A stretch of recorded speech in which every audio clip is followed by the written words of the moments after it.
If we're going to understand the Trump trade war, we have to go back to the election of 2016. And to do that, we have to go back to the beginning, actually, of the Obama administration and the onset of the global financial crisis of 2008, 2009. This was a huge shock to the United States. Unemployment peaked at around 10% in early 2009, very shortly after President Obama came to office. And he thus had to confront this crisis, which was felt particularly in the heartland of the country. Manufacturing jobs had been dropping since 2001, about the time that China actually entered the WTO. And as a result of that, you saw quite large swaths of distress in key battleground states in the election. So already before Trump was elected, it was going to be clear that trade policy was going to be a focal issue for both parties. Interestingly, Hillary Clinton, who'd played a role in designing and defining the Trans-Pacific Partnership, the TPP, made the decision late in her campaign that she was going to withdraw from that agreement. And of course, Trump had been hammering on trade all throughout, as well as immigration. So this is not just a Trump issue, is the main point I want to make. This is about gradual changes that were taking place within the party system in the United States, which saw the Trump wing of the Republican Party swing in a more protectionist direction, and Hillary Clinton representing a Democratic Party which was actually more institutionalist, internationalist than the Republicans, but was fighting a contest that was ultimately decided in states with larger manufacturing sectors.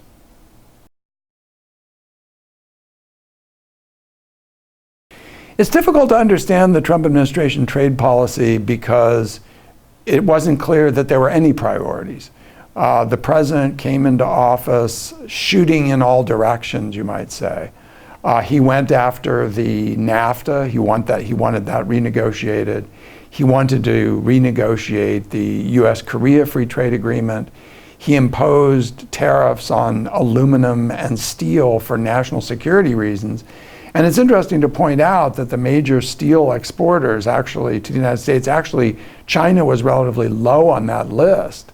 So he was taking actions against countries such as Canada, Mexico, Germany, Korea, Japan, with the steel and aluminum actions. And of course, he was also bad-mouthing the WTO and promising trade actions against China. So if we look at this history, it was not clear exactly where he was going to focus his attention. But gradually, over the course of 2017 and 2018, it became clear that some of these other issues were getting resolved. We haven't ratified the revised NAFTA treaty, but essentially that has been renegotiated. The Korea-U.S. Free Trade Agreement has been negotiated. Settlements have been reached with a number of other parties, and we're even now entering into more sustained negotiations with both Japan and Europe on the possibility of striking trade deals with those two important trading partners. And essentially over time, it became clear increasingly that China was going to be the central focus of the Trump administration's trade policy.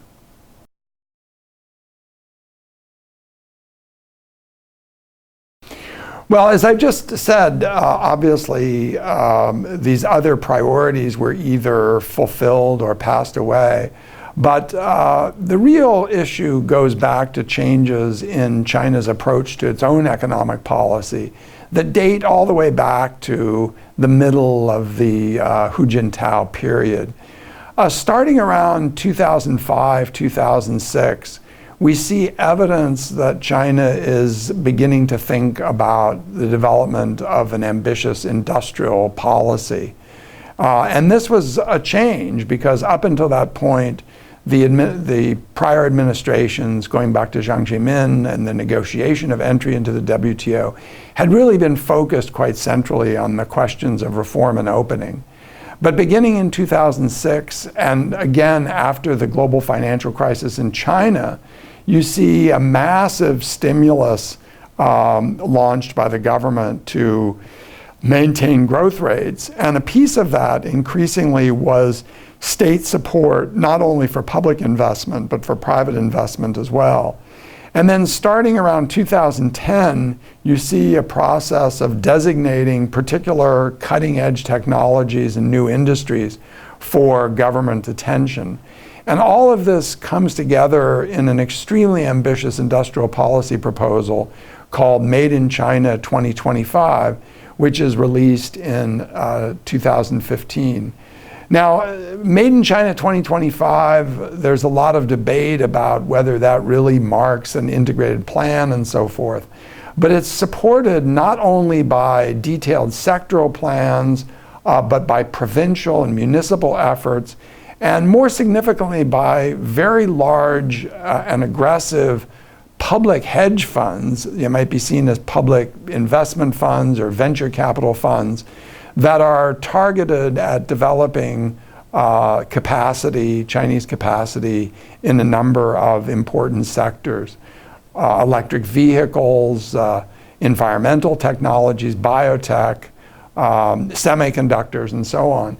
And the amounts of money involved in these efforts were huge, in the over $1.5 trillion of funds that were poured into these activities. Now, of course, all this money hasn't been spent, but the U.S. was looking not only at trade practices in China with respect to tariffs and protection of intellectual property, but also the prospects that these large-scale subsidies would have a disruptive effect on a number of industries in which the United States was also seeking to race towards the frontier.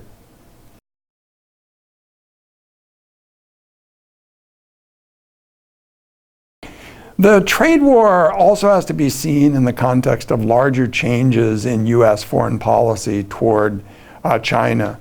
If you look at the Obama strategy, it always rested on a combination of checking China, deterring China, maintaining our traditional alliance relationships in the region. That piece of the foreign policy of the Obama administration was often identified as the pivot towards Asia, the shift towards Asia, rebalancing, a number of terms that were employed.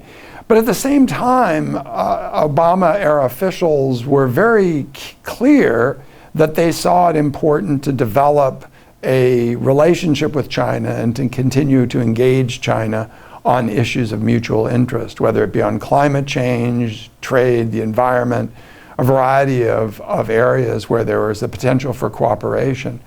And if we look at the approach that Trump took after coming to office, it didn't take him very long in his national security strategy to effectively outline an approach to China that saw it as a peer competitor, a strategic rival, along with Russia. And China, of course, was aware that this was the new strategic line that the Trump administration was pursuing. And this complicates the trade policy issue, because if you have trade policy conflicts in the context of a broader strategy of engagement, it's very different than if you have trade policy conflicts in the context of a stated intent to see China as a peer competitor and to try to check and contain it, in effect. And if we look at recent developments in both Taiwan and Hong Kong, you can see how these issues are increasingly linked. The U.S. is undertaking a very large arms sale to Taiwan. At the same time, it's trying to reach an agreement on trade. It's now made comments that the trade war could possibly be linked to developments in Hong Kong, which obviously China sees both the Taiwan issue and the Hong Kong issue as completely internal questions of internal political affairs, not the subject of any external involvement or meddling. And so it's not impossible that we can get to a trade deal, and I'll talk about that in a moment, but it's a context where the fact that the U.S. sees China as a peer competitor, the fact that the Trump administration has been playing in the Taiwan and Hong Kong yard, so to speak, all makes it more difficult for the administration to reach an agreement if those issues are seen as linked.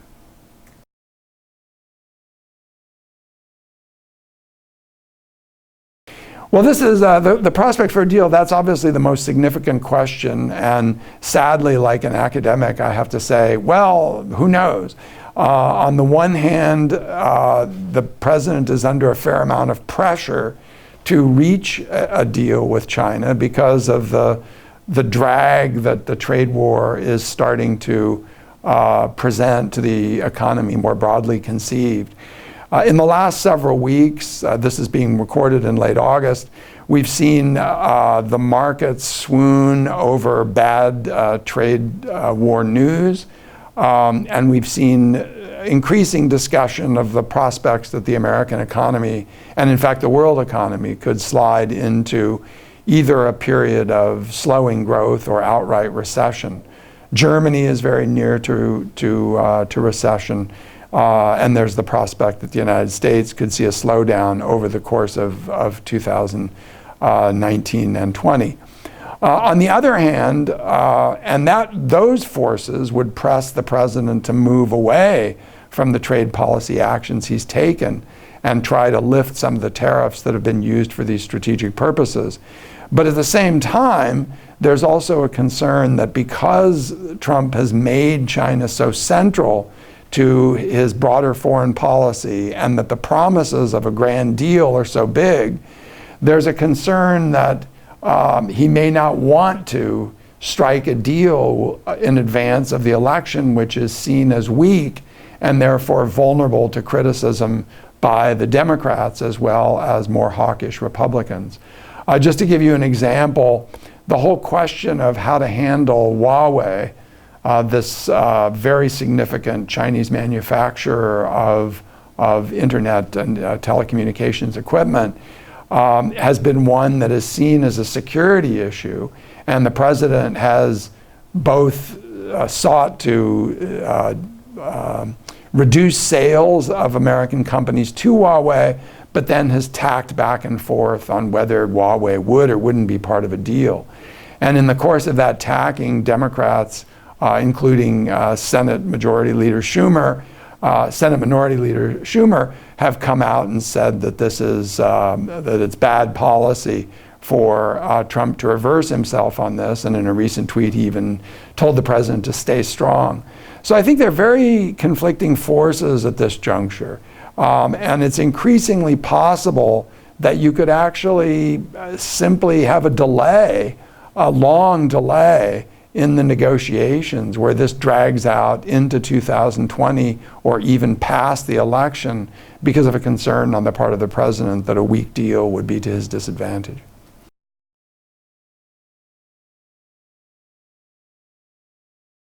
One of the difficulties of solving the current trade tensions is it's really difficult to figure out what a deal would actually look like. The standard kind of trade deal is what you might call a list-like deal, in which the two parties agree to a whole set of commitments.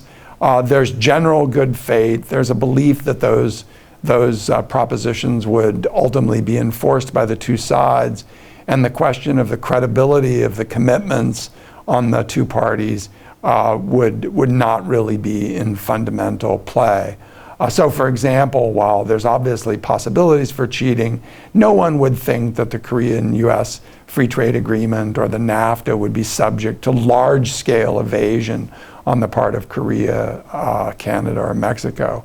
The problem with China is that its legal and policy system is incredibly opaque, and the government maintains significant discretion in the way that it can use economic instruments to make it difficult for companies to trade with China, and particularly to invest in China. Recall that some of the key issues that the administration has been going at don't actually have to do with Chinese tariffs, but they have to do, ironically, with the treatment of American firms who are domiciled in China or are seeking to invest in China. And it's very easy for the Chinese administration to tweak regulations and to exercise discretion in ways that make it difficult for those companies to operate. So what this means is that the confidence in the willingness of the Chinese government to actually implement an agreement are thin because of concerns about their failure to implement their WTO commitments. And as a result, one of the biggest negotiating issues in the trade negotiations is precisely on how the agreement would be enforced. The Trump administration has gone so far as to argue to the Chinese that the United States should be given the right and the discretion to respond to perceived violations of the trade agreement effectively in any way they want, including by a return to the imposition of tariffs. And I can't see China really agreeing to that. Another possibility, though, that should be mentioned, or two other possibilities that should be mentioned, and could come up in a Democratic administration, is the idea of trying to use the WTO more effectively as an instrument for going after Chinese trade policy practices. So rather than acting unilaterally by the imposition of tariffs bilaterally, that the United States, perhaps joined by other allies, maybe even including Korea and Japan, would take a very large case to the WTO, which would seek to go after all of its outstanding complaints against the country. But I want to close on a somewhat pessimistic note, which is that there is a possibility that the United States and China are headed for what some in Washington are now calling a decoupling. And the idea of decoupling is that China and the United States pose mutual risks to one another, and certainly the U.S. dependence on China, financial, economic, in terms of trade and investment, that those risks really need to be reduced by pulling the two countries away from each other at the margin. I personally think that this is not really a feasible strategy for two economies that are so deeply entwined. But the fact that the language about decoupling is on the agenda, both among Republicans and Democrats, means that this issue is going to continue well after the elections of 2020.